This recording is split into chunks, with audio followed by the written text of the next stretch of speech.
agradeço a oportunidade de poder estar aqui na apresentação do Ministério da Agricultura e apresentar este projeto inovador do Ministério da Agricultura e do Mar.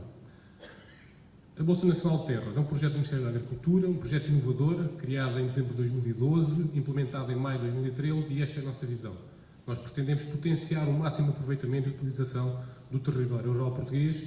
Temos conhecimento que há terras espalhadas por todo o país, todos nós temos um familiar, um amigo, um conhecido, que de alguma forma tem uma terra, tem algum património, não está a ser utilizada nem devidamente rentabilizada, e é aí que nós queremos apostar, é aí que nós queremos identificar essas terras.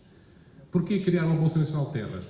Por uma razão muito simples. Primeiro, porque foi identificada uma dificuldade no acesso à terra. Esta dificuldade resultou essencialmente dos quase 9.000 projetos de jovens agricultores no PRODER, e todos eles apontavam a principal dificuldade do acesso ao setor, a dificuldade do acesso à terra como entrada no setor, não só de jovens agricultores, como outros produtores e investidores. 70% da superfície do continente português corresponde à área agrícola e florestal, portanto há aqui muita matéria para trabalhar. As explorações agrícolas ocupam 4,6 milhões de hectares, portanto metade do território, e certamente que nem toda a área destas explorações está a ser utilizada, e efetivamente a superfície agrícola não utilizada dessas explorações, portanto desses 4,6 milhões de hectares, corresponde a 100 mil hectares. E este é o valor mais baixo de sempre, desde que há registros estatísticos a nível nacional. Baixou 20 mil hectares desde o último censimento agrícola de 2009 para o último relatório do INE de 2013, e nós pretendemos ainda baixar este valor. Para que serve a Bolsa Nacional de Terras? Essencialmente para identificar, disponibilizar informação e concentrá-la num só sítio, informação sobre terras com aptidão agrícola, florestal ou silvopastoril e que tenham capacidade produtiva e possam ser colocadas a terceiros que queiram explorá-las, produzir e investir. Portanto, pretendemos facilitar o acesso à terra e facilitar o encontro entre a procura e a oferta de terras, onde as pessoas pudessem ter um único local onde pudessem ter acesso a essa informação. E depois, ao fim e ao cabo, promover o uso dessa terra, ter uma gestão eficiente e potenciar a sua exploração, contribuindo para o aumento da produção nacional. Como funciona a Bolsa Nacional de Terras? Em primeiro lugar, e que fique bem claro, com total e absoluto respeito pela propriedade privada. Isto é um processo voluntário no que toca às entidades privadas e aos seus particulares. No que toca ao Estado e às entidades públicas, é um projeto para o qual temos a responsabilidade, dentro do Ministério e dentro dos outros ministérios, dentro de entidades públicas do próprio Estado, sensibilizar e criar as condições para que este projeto possa ser posto em prática e ter resultados. Mas no que toca aos particulares e entidades privadas, é voluntário. Depois, foi criada uma plataforma informática, onde está assediada toda esta informação, que tem total acesso livre e universal. Basta irem ao nosso site, irem consultar a informação, a plataforma, qualquer pessoa poderá ter acesso, não precisa de o mínimo de registro para ter acesso a esta informação. E o que é que pretendemos? Pretendemos ser o principal repositório a nível nacional de informação sobre terras disponíveis com potencial para efeitos da agricultura, floresta, silvopastorícia e outros tipos de investimento. E depois, para que todo este projeto possa funcionar, temos uma cobertura nacional com uma área de atuação territorial que é garantida por uma rede de parcerias, onde está a CAPO, como a entidade líder, e depois estão outras associações, como a Associação de Agricultores dos Concelhos de Abrantes, de Constança e de Mação, e da própria TACS, a Associação de Pagamento Integrado do Ribatejo Interior. Qual é o papel da Bolsa Nacional de Terras? Em primeiro lugar, é uma ferramenta, ou assim consideramos que seja, de estímulo à atividade agroflorestal e de promoção do aumento da produção, podendo contribuir para o aumento das produções e até mesmo para a diminuição das importações a nível nacional. Depois, fundamentalmente, é um instrumento de ordenamento do território, da estruturação fundiária das parcelas e até mesmo de emparcelamento rural. E juntando isto tudo, somos um agente do mundo rural e que pretende dinamizar o mercado fundiário rural, e esta é a forma principal para o fazer. Quais são os objetivos da Bolsa Nacional de Terras? Aqui refiro alguns. Eles são muito mais diversificados, são transversais a várias matérias, áreas económica, ambiental, social, mas aqui vão apenas indico alguns. Essencialmente, incentivar a instalação de jovens agricultores. Se isto é uma dificuldade identificada pelos próprios jovens agricultores, nós fomos ao encontro dessa dificuldade, apresentando uma solução para o mesmo. Portanto, incentivar a instalação de jovens agricultores, permitir também a fixação das produções nesses territórios para o qual estão a ser disponibilizadas terras e, certamente, irá resultar na criação de postos de trabalho. Depois, combater o abandono de terras e a desertificação do território. Eu acho que a Bolsa de Terras tem aqui um papel fundamental e pode contribuir para este objetivo. E favorecer o aumento da produção nacional, como há pouco disse, alavancando a captação de investimento no setor. Qual a forma da Bolsa Nacional de Terras? Portanto, ela aplica-se aos prédios rústicos, mistos, e um pormenor que os mistos têm, a área rústica tem que ter pelo menos um mínimo de 1 hectare, o nosso objetivo é pôr essas terras a produzir, e essas terras têm que ter aptidão agrícola, florestal ou silvopastoril e têm que ter, obviamente, potencial produtivo. Depois, as terras são do domínio privado do Estado, de outras entidades públicas, das autarquias locais, que serão eles municípios juntas de freguesia, de entidades privadas e, principalmente, dos particulares. E depois disponibilizam essas terras para arrendamento, para venda, para contratos de campanha ou até mesmo com tipos de cedência, caso sejam assim acordados. Qual é o incentivo da Bolsa Nacional de Terras? A Bolsa de Terras, quando foi criada, foi sempre com a intenção de criar incentivos fiscais à sua utilização. Nem todos estão em funcionamento, nem todos estão em vigor, mas aqueles dois que estão em vigor, e o principal é a questão de um benefício fiscal de redução de 75% dos custos implementares da alteração dos prédios junto às conservatórias, para os prédios que estejam disponibilizados na Bolsa. Este está em vigor, tem sido utilizado por muitos proprietários e tem-nos pedido várias declarações para que os prédios possam ser alterados de proprietário. Depois tem um incentivo pela isenção do pagamento da taxa de custo de gestão da Bolsa. A Bolsa tem uma pequena taxa que neste momento está isenta até maio de 2015, de modo a permitir o aumento e a angariação de terras para a Bolsa de Terras. São uma pequena taxa, quase insignificante, mas que é relevante para garantir o funcionamento da plataforma informática à medida que vamos ganhando dimensão, não só de terras disponíveis, mas também de consulta pelos próprios interessados. E depois tem um outro incentivo fiscal que está previsto em legislação, mas neste momento não está em vigor, depende, além de uma decisão política, de vontade política, depende essencialmente também de uma publicação de uma portaria do Ministério das Finanças que vai fazer a reavaliação geral dos prédios rústicos. E isto, como devem compreender, não é tarefa fácil e isto não está ainda em funcionamento, mas o que prevê é que todos os prédios que sejam disponibilizados da Bolsa possam ter uma redução, até mesmo uma isenção do pagamento do IMI rústico. E isto será significativo a partir do momento em que possa existir um aumento do IMI rústico também. Alguns dados sobre a nossa forma de comunicar, como é que chegamos a todos os nossos interessados, como é que chegamos ao público-alvo, dados acumulados. Temos um site que já tem em acessos acumulados de quase 105 mil consultas. Isto é significativo e relativamente às terras que lá estão disponibilizadas. Temos uma página no Facebook muito recente, de dezembro de 2014, que já tem quase 2.500 seguidores e do qual nós fazemos o relatório de todo o nosso tipo de atividades. Temos uma nota informativa que faz informação mensal de resultados, pontos de situação e informação relevante com quase 2.200 subscritores, que percebem e que estão interessados em receber informação contínua sobre o funcionamento e gestão da Bolsa, e temos pedidos de informação quase diários sobre razões de como é que funciona a Bolsa, algumas questões técnicas, à procura de terras para além daquelas que estão identificadas. Portanto, existe uma grande dinâmica e uma grande procura sobre esta informação. E depois temos, há pouco, como disse, uma rede de contactos e de parceiros que nos colaboram connosco na promoção da Bolsa de Terras no território. É impossível gerir este projeto a partir de Lisboa, a partir do Ministério sediado em Lisboa, e então tivemos que nos rodear de entidades que quiseram, porque isto foi alvo de uma candidatura. Todas estas entidades se candidataram para colaborar com a Bolsa, prestar esclarecimentos, ajudar os proprietários a carregar os prédios na Bolsa, e, como podem ver, estão espalhadas de norte a sul do país. São 16 entidades líder, essencialmente confederações, federações de agricultores ligados à parte da agricultura, do regadio, da floresta, do desenvolvimento local, do desenvolvimento de cooperação. E depois dessas 16 entidades líderes temos 232 entidades parceiras associadas e continuam a aumentar, aumento de candidaturas de entidades que querem colaborar connosco. Para ter uma ideia, estas são todas elas, portanto, confederações, a CAP, a Confagri, a CNJ, a CNA e a AJAP. Depois temos as federações ligadas às florestas, temos a Federação Nacional dos Baldios, temos algumas associações ligadas ao regadio e depois temos duas entidades que à partida não podiam ter enquadramento, mas que até agora, pelo trabalho que têm desenvolvido, enquadram-se perfeitamente. A Câmara dos Solicitadores e a Câmara Agrícola Lusófona, porque fazem parte da possibilidade da internacionalização deste projeto.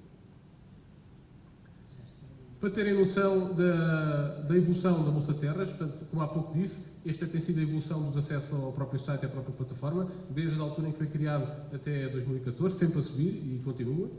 Relativamente à nota informativa, também sempre com grande interesse à volta de tudo o que é informação sobre a Bolsa de Terras, pedidos de informação vários sobre as terras do Estado, sobre a informação em geral, procura de terras e outro tipo de informações. E Temos entidades parceiras e estas são entidades que já têm prédios na Bolsa ou que irão ter muito brevemente prédios na Bolsa. Desde logo, IEDIA é uma principal entidade parceira que fez um trabalho muito interessante na gestão do Alqueva e começou a fazer um trabalho de terreno, de levantamento de toda essa informação junto dos proprietários das terras, que estavam interessados, a partir do momento em que a água lá chegava, se queriam utilizar aquela terra ou se estavam interessados em vendê-la, arrendá-la ou até fazer algumas parcerias com quem estivesse interessado em investir, e tem património próprio e esse património está na Bolsa. A Companhia de Algeciras, neste momento, faz a renovação dos seus contratos de arrendamento unicamente pela Bolsa de Terras e com isto conseguiu duplicar o valor da renda. As Estradas de Portugal, que expropriou muita terra por causa da questão das autoestradas, neste momento tem identificado as terras na Bolsa para efeitos de venda de arrendamento. A Estamo e a Lazer e Floresta são duas empresas da parte pública do Estado que gerem património do Estado. A Estamo, património urbano, a Lazer e Floresta, património agroflorestal, e todas elas têm terras na Bolsa, principalmente a Lazer e Florestas, que é o principal fornecedor de terras para a Bolsa. Quase todo o seu património, cerca de mais de 10 mil hectares, neste momento estão na Bolsa. Depois temos entidades bancárias, todas elas interessadas, com quem já tivemos várias reuniões. Neste momento, a única que tem prédios na Bolsa é a CA Imóveis, do Grupo de Crédito Agrícola, e é engraçado que 60% das terras que eles já lá colocaram já foram transacionadas. As entidades bancárias hoje em dia têm um grande portfólio de terras que não estão a ser utilizadas, isto resultante da cobrança de dívidas, de acionamento de garantias e tudo o resto, e há muito interesse nessas terras, porque não estão a ser rentabilizadas, não estão a ser utilizadas, estão única e exclusivamente paradas, e a Bolsa de Terras quer ir buscar essas terras. Posso adiantar que na próxima semana iremos ter terras da Caixa Geral de Depósitos, brevemente do Millennium BCP, do BPI, do Montepio, do Novo Banco, do Banco Popular e outros que, entretanto, possam aparecer. E iremos brevemente também alargar este trabalho não só para fora de outros ministérios, portanto o Ministério da Agricultura já fez todo o seu levantamento e já lançou um primeiro concurso de terras do Estado, irá lançar um segundo ainda durante o primeiro semestre de 2015, mas queremos alargar isto a outros ministérios. O Instituto de Gestão Financeira da Segurança Social já identificou uma lista de prédios para a Bolsa e o Ministério das Finanças, através da sua Direção-Geral de Tesouro e Finanças, também já tem uma lista identificada. Depois temos os municípios, grande parte dos municípios que colaboram connosco. De que forma? Bancos de terras municipais, entretanto criados previamente à criação da Bolsa Nacional de Terras, irão, e é a nossa intenção, integrá-los na Bolsa Nacional de Terras para lhe dar dimensão e visibilidade. Iniciativas de promoção, divulgação, dinamização da Bolsa de Terras no Conselho, no Distrito ou no território e, de alguma forma, a possibilidade de fazer este desenvolvimento territorial e para nós é fundamental. Depois temos a Agrobio e a Portugal Fresh, duas entidades que, embora não sejam parceiras, foram entidades que nos ajudaram a promover e divulgar a Bolsa de Terras no território. Resultados. A área total disponibilizada da Bolsa de Terras. Em 2013, quando ela se iniciou, 792 hectares, na grande parte deles terras do Estado. No ano 2014 foi possível chegar a quase 13.000, a quase 13.500 hectares. Neste momento, e isto a 15 de fevereiro de 2015, temos quase 14.500 hectares de terras na Bolsa disponíveis para serem transacionados para venda, arrendamento ou outros tipos de serviços. Portanto, isto são valores significativos para um ano e meio de funcionamento, considerando que aquelas entidades que eu há pouco referi ainda não estão a colaborar connosco em termos de distribuição de terras na Bolsa.